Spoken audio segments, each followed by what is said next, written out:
I am the Tofu Golem. Please enjoy the video. You start by collecting the essentials and taking immediate safety steps. Disconnect the battery negative, chock the wheels, and put on gloves and goggles. This prevents shocks and movement. Once done, grab a 10 mm socket, ratchet, pliers, torque wrench, and a multimeter. You should also run an OBD-ROMAN2 scan, or at least listen for abnormal sounds and check fluid levels to narrow the issue. By combining these prerequisites with the first diagnostic checks, you avoid wasted time and target the repair effectively. Once you have access, remove covers and shields to expose components. This gives you room to work and better diagnostic angles.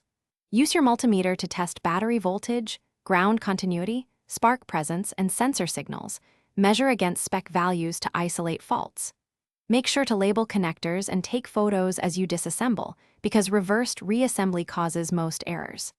As you progress, swap easy parts like fuses, relays, or a suspect coil to confirm the failing component before you buy expensive replacements.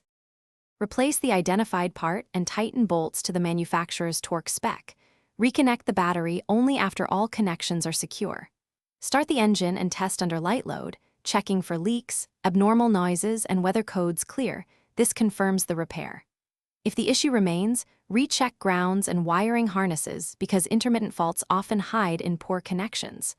One troubleshooting tip: wiggle connectors and monitor live data with the scanner. Intermittent changes reveal wiring or connector faults you might otherwise.